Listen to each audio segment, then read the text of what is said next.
త్వరలోనే ఆర్టీసీలో 3038 ఉద్యోగాలకు నోటిఫికేషన్.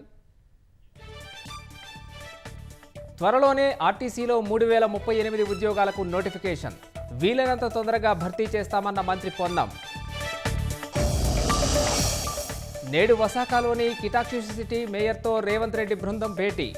ఎకోటౌన్ ప్రాజెక్టుపై చర్చలు. మురసాకి రివర్ సందర్శించనున్న సీఎం. వక్ఫ్ బోర్డుల ఆస్తులు కొల్లగొట్టేందుకు కుట్ర చేస్తున్నారన్న అసదుద్దీన్. చట్టం వెనక్కి తీసుకునేలా రైతుల మాదిరి పోరాటం చేస్తామని వెల్లడి.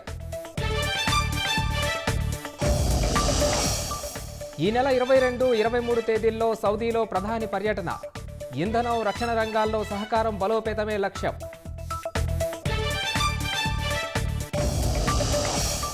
హైదరాబాద్ టీవర్క్స్ వద్ద నోటి క్యాన్సర్పై అవగాహన కార్యక్రమం. మారథాన్లో పాల్గొన్న ప్రముఖులు.